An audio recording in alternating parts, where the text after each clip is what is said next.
Estamos con el siguiente invitado, me refiero al psicólogo Roberto Balaguer. Estaremos hablando sobre la consigna de la jornada, la inteligencia artificial en los centros educativos, también el uso de las redes sociales por parte de niños y adolescentes, en dónde poner el límite, si se conocen o no las consecuencias no deseadas de un uso excesivo. Bueno, hay de todo para conversar. Gracias por acompañarnos. No, un gusto, un gusto. Bueno, arrancamos, si les parece, con el tema de la consigna de la jornada, el tema de la inteligencia artificial en las aulas, que es algo que de una forma u otra está presente, ¿no? O sea, independientemente de que hay colegios o escuelas, en la educación pública no está prohibido, pero hay algunas instituciones que prohíben el uso del celular, hay otras maneras en donde pueda trabajarse con la inteligencia artificial. Sí, claro, ahí yo te diferenciaría, digamos, el uso del celular como dispositivo que tiene todas sus dinámicas y tiene todos sus pormenores, sobre todo en la adolescencia, ¿no? Que se vuelve muy atractivo y muy descentrador de la atención, ¿no? Y del foco, es decir, no es fácil tener 25 chiquilines dentro de una clase con celular, por más que digan que lo utilizan para información y eso. Pero después, por otro lado, tenés lo de la inteligencia artificial, que me parece que es un desafío, primero mundial y además para la educación, ¿no? Porque ahí, digamos, vos lo que tenés es el encuentro entre una persona, ¿no? Y hoy por hoy, casi que una suerte de otra persona que está ahí, ¿no? Capaz de generar un diálogo, de generar una interacción, es decir, no es el buscador de Google que simplemente no, digamos, pero de forma importante te da te enumera una serie de artículos, sino que acá vos le puedes hacer una pregunta en lenguaje natural y te va a dar una respuesta la más de las veces acertada, a veces con algún error, y puedes entablar un diálogo, ¿no? Con alguien que, digamos, en general sabe, ¿no? O sabe dónde buscar aquello que vos le estás preguntando, y puede generarse, digamos, todo un sinnúmero de interacciones que, bueno, que introducen una figura dentro del aula que distorsiona, ¿no? Porque, digamos, ¿cuál es la vieja lógica? Vieja me refiero ya a algo que hemos, en algún sentido, trascendido, pero hay alguien que sabe, que es el maestro, y hay alumnos que van a aprender, ¿no? Acá vos tenés, supongamos que esa lógica se mantiene, además tenés alguien que sabe casi lo que todos los humanos saben, por lo menos hasta diciembre del 21, ¿no? Tremendo. Entonces, vos estás trayendo a alguien que es un sabio, un Jedi ahí adentro, sí, que te trastorna todo, ¿no? ¿Y cuál es el problema ahí? Digamos, sería genial, si uno lo piensa así, dice, bueno, traemos a alguien que sabe todo, ¿cuál sería el problema si acá lo que estamos tratando de hacer es de aprender, ¿no? ¿Y dónde se generan los problemas? Los problemas se generan muchas veces no en eso, sino en el tipo de tareas que se presentan en el ámbito de la clase, donde se necesita una respuesta sí, no, se necesita una fecha, se necesita algo que venga a contestar esa pregunta, y acá este sabio las sabe todas y te lo va diciendo. Entonces, todo ese proceso de investigación, de iteración, de generación de ese conocimiento, se vería como, de alguna manera, impedido por esto, ¿no?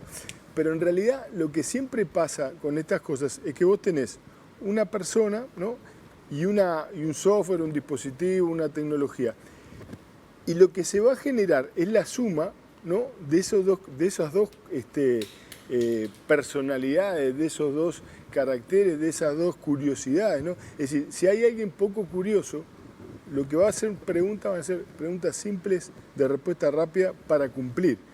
Aquel que tenga un poquito más de curiosidad, que quiera saber, va a generar ya un nivel de interacción y de diálogo mucho más grande que va a enriquecer la pregunta. Y aquel que realmente sea curioso, que estamos hablando muchas veces un porcentaje bastante bajo de la población, los realmente hipercuriosos, es el sueño del pibe, el sueño del nerd, el sueño de cualquier investigador, el sueño de alguien que quiera saber tener eso. Entonces, ¿dónde radica el problema?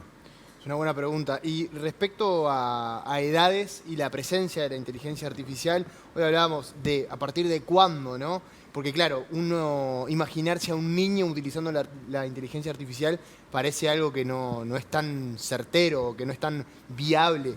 ¿A partir de qué edades aparece o puede llegar a aparecer la inteligencia artificial? Esa es muy buena pregunta, porque en realidad esa pregunta todavía no se está formulando. Es decir, cuál es la edad para que los chiquilines empiecen a interactuar con inteligencia artificial en este sentido, ¿no? De preguntas y respuestas. No es una pregunta que hoy se esté formulando, ¿no? Es una pregunta, digamos, que más bien se habla del impacto que pueda tener, del impacto que pueda tener en la educación, pero no de cuán malo o cuán bueno puede ser. Pero hagamos el ejercicio, digamos, de hacer esa pregunta.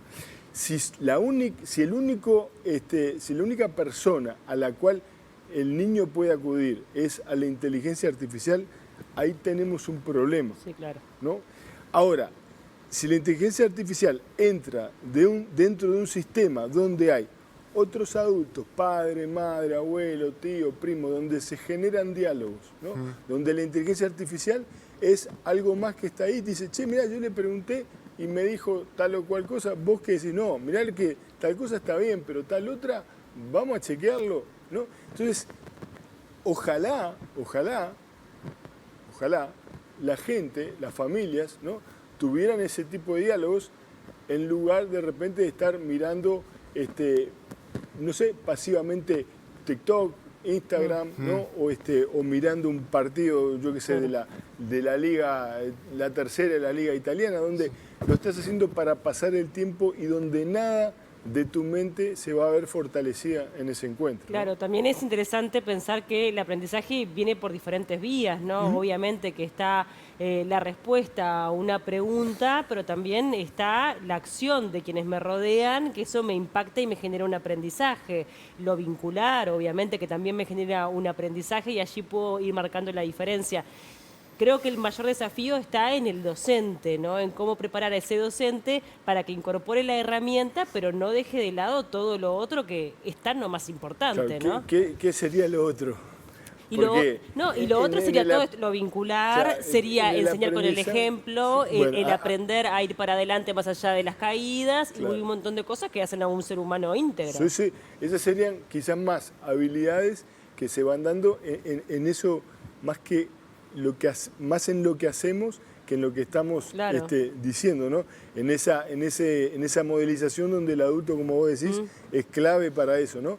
Pero cuando vas a lo puro y duro digamos, de la información, del y bueno, no. aprendizaje, Y es obvio que, genial, ¿no? claro, vamos O sea, a, digo, no ojalá hay la forma de maestra competir. abrazara, pero, Claro. pero ni siquiera competir, ojalá Claro. la maestra y los docentes abrazaran a eso como un gran ayudante que lo tenés ahí, una especie de Mr. Spock, digamos, que lo puedas traer Claro. ahí y que sabe todo, ¿no? Porque incluso viene a cambiar la lógica en la que se presenta la clase, como bien lo decías vos, ¿no? Aparece un competidor, digamos, del docente. Si no incorpora la herramienta y, digamos, y la domina, se pone esa disputa de a ver quién sabe más. Pero además no hay forma, fíjate que no hay manera de saber más. No hay manera, salvo claro. que vos, o sea, yo le puedo llegar a ganar en algún tema específico, puntual, que yo haya investigado profundamente. Pero en el resto, siempre es como tener a Messi y a Cristiano Ronaldo y vamos a hacer un picadito todos los recreos. Vamos a marchar siempre. Claro. Pero qué lindo tenerlos a ellos porque vamos a mejorar. Jugando en tu equipo. O sea, Claro. porque forman parte de acá, nos van a enseñar, nos van a mejorar, ¿no? Y ahí Entonces, volvemos un poco al desafío del docente, de abrazar esta Abrazar, herramienta exacto. enseñarles también a los chiquilines. abrazar el conocimiento. Claro, ¿no? abrazarlo para desarrollarlo después en sus carreras profesionales. Viste que dicho parece como perogrullo, y bueno, ¿y quién podría negarse? Bueno, ahí entran un sinfín de cosas, ¿no? La formación, muchas veces los miedos, ¿no? Al docente a perder ese estatus de que nadie puede saber todo, nadie. Lo importante, además lo que más se transmite, ¿no?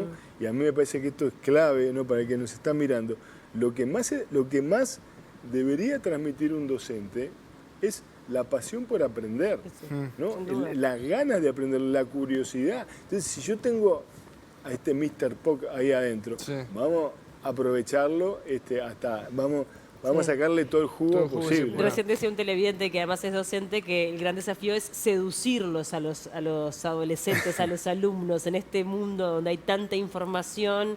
Bueno, generarles el interés para aprender, ¿no? Mojarle la oreja a ChatGPT, hacerle preguntas que ChatGPT no sepa qué responder, hacer una síntesis. El gran desafío muchas veces está más en la evaluación de los aprendizajes que en el propio proceso de aprendizaje. Si uno se olvidara un poco y dejara de lado eso y simplemente se dedicara a disfrutar de tener a alguien que es una especie de sabelotodo, que te contesta todo, salvo que le hables mal o lo trates mal, que ahí también está bueno porque te pone un freno, te dice, no, mirá, esta no es manera de manejarte. Salvo eso en la parte de evaluación, el resto me parece que hay mucho para disfrutar. Con respecto al chat GPT y la inteligencia artificial, siempre se habla de la información. Ajá. Y la información que alguien le puso, que algún autor tiene Seguro. estudiado. Pero ¿qué pasa con el pensamiento crítico respecto a la información que se nos brinda? Ahí también hay una oportunidad, digamos, del docente en eso de, mirá que tal autor dice esto, y si vos le haces la pregunta te va a responder esto, Claro. pero también hay autores que son contrarios a lo que el chat está diciendo, Claro. y en definitiva también dar esa apertura de cabeza y sobre todo brindar las diferentes posiciones que hay respecto a un tema, y lo pensaba que hoy se vinculaba mucho con lo que es el periodismo, ¿no? Claro. O cierto tipo de periodismo, Sí, claro. que es brindar todas las voces y que la persona haga su propia conclusión respecto a un tema. Sí, Esto sí. tiene mucho que ver, o por lo menos en el razonamiento que hacía, me sonaba bastante parecido. Totalmente. Yo creo que de las cosas más importantes es que de esa aula salga alguien que tenga un pensamiento crítico y a largo plazo que sea un pensamiento lo más personal posible. Es decir, que haya escuchado todas las campanas, haya ponderado, digamos, cada una de las cuestiones y haya tomado algunas decisiones y mira, yo por ahora, para mí, la verdad que más se acerca, digamos, o la teoría que más se acerca a lo que yo entiendo como verdad es esto, ¿no? Pero es un proceso hiper difícil porque implica, primero, tolerar la incertidumbre de no saber, ¿no? Y muchas veces de vuelta, ¿no?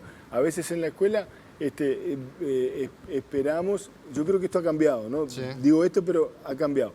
A veces queremos, digamos, obtener ese saber, ese conocimiento, esa respuesta, en lugar de, digamos, hacer todo ese proceso tan lindo que es de aprender, ¿no? De tratar de meterse ahí, como dicen los emprendedores, enamorarse del problema, ¿no? Y no Claro. de la solución. Claro. ¿No? Entonces, No repetir de memoria, básicamente. no repetir de memoria, porque lo importante no es saber de memoria eso, lo importante es que vos tengas primero la curiosidad para meterte en un tema, profundizar, escuchar distintos tipos de campanas, ¿no? Y a partir de ahí tomar tu decisión. Y lo otro es, si tenés un sabelotodo ahí, también utilizarlo para eso mismo. Bueno, ¿qué dice fulano? ¿Qué dice mengano? Y para vos, ¿no?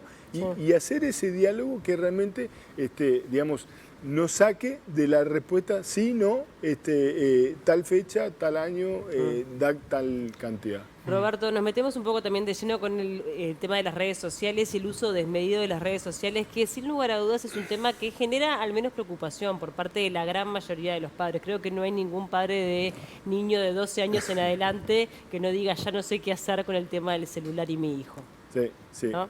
Bueno, es un problema de estas nuevas generaciones que yo te diría, a ver, ha cambiado. Yo empecé hace 25 años con esto, no había redes sociales, no recién estaba el comienzo de Internet, pero antes vos tenías el problema bien situado en los chicos, es decir, eran los chiquilines los que se metían en las redes.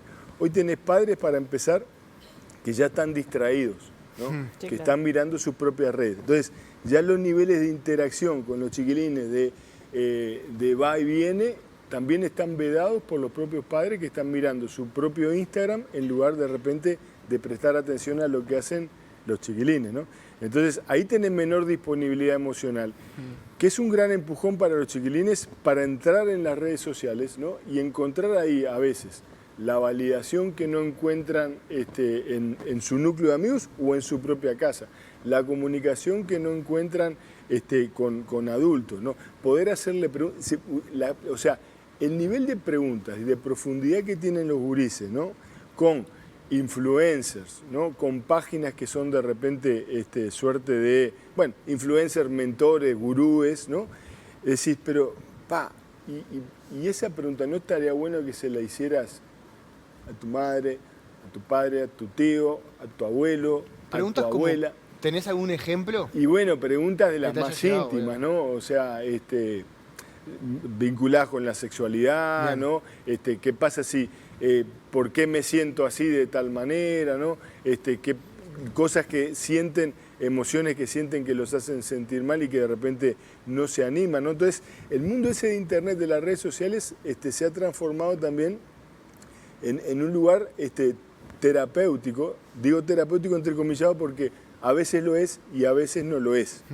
Es decir, a veces la influencia que reciben ahí termina siendo nefasta en cuanto a lo que se les indica, a lo que se les propone. Recomienda. Y terminan siendo cosas a veces, pero bueno, digamos que hay gente buena y gente mala en todos lados, ¿no? ¿Y ya está comprobado o no, o está estudio el impacto en la salud mental de los adolescentes por el uso desmedido de las redes sociales? Hablo de ansiedad fundamentalmente, Sí, también ansiedad, depresión, angustia, el relacionamiento, digamos, con los otros, autoestima, sobre todo en las chicas. Esas son cosas que tienen en algunos estudios una alta correlación y en otros empieza a haber algún indicio de causalidad, ¿no? Es decir, de que meterse en las redes sociales, estar más tiempo, digamos, termina generando, ¿no? Todavía lo cierto es que tenés estudios que son contradictorios, ¿no? Que algunos sí marcan eso y algunos otros siguen diciendo, digamos, que hay otras variables, ¿no? Hay otro tipo de variables socioeconómicas, culturales, vinculares, que terminan teniendo mucho más impacto y mucho más fuerza que el escroleo en un TikTok. Cuando hablamos de abuso de redes sociales, de abuso de tiempo, ahí sí hay una alta correlación entre mayor angustia, mayor depresión, mayores posibilidades, digamos, de ideas suicidas, ¿no? Y por tanto de actos suicidas, y mayor tendencia a una desvalorización, ¿no?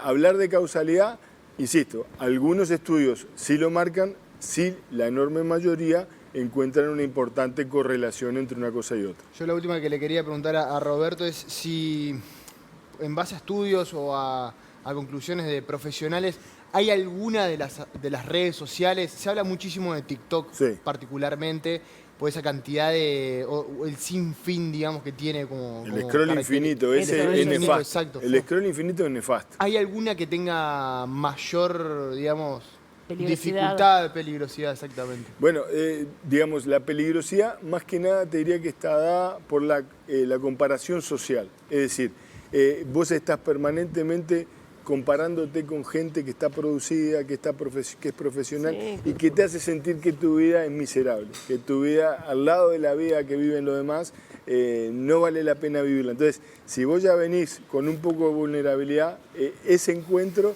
termina como, digamos, realmente machacándote y tirándote para abajo. Sí, también es bien importante el hecho de lo vincular. Pensaba, y lo veo con personas cercanas que son menores, adolescentes, que se relacionan a través de las redes sociales, sí, que no está esa cosa del contacto que vivíamos en nuestra adolescencia, que uno decía, yo me voy a la casa de mi amiga viene a mi casa y estamos todo el día juntas mirándonos la cara igual. Y si eso ya estaba instalado, post pandemia se agudizó mucho más. Es decir, hay lo que sería la normalidad hoy, post pandemia, no es la misma normalidad prepandemia, en cuanto a interacción, en cuanto a visitas, en cuanto a socialidad, ¿no? Y en cuanto sobre todo al cara a cara es lo que más se ha visto mermado. Claro, y eso puede llegar a tener alguna consecuencia a nivel de la y bueno, psiquis. porque digamos, vos empezás a tener todo mediatizado, digamos, se genera mucho más malentendido, ¿no?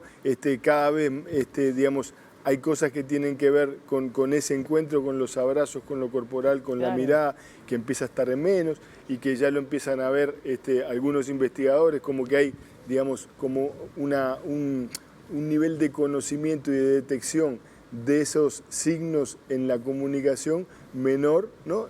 De repente te saben elegir el emoji perfecto que vos decís, no sabía que esto existía. Bueno, una de cal y una de arena, es decir, en ese mundo digital se manejan capaz que de forma muy avesada, pero en esas interacciones cara a cara no solo no lo hacen, sino que a veces lo complicado es que las evitan, ¿no? Y ahí ya entramos en un terreno, digamos, ligado a cierta ansiedad social, ¿no? Cierta fobia, que bueno, que hoy y de vuelta, post pandemia se agudizó mucho más. Roberto, muchas gracias por estos minutos. La verdad que tenemos grandes desafíos a nivel de centros educativos y a nivel de cada uno en su casa. Sin lugar con uno mismo y con sus hijos más todavía. Es tremendo esto. No tenga duda, no tenga duda. Gracias por el tiempo. No, gracias a ustedes.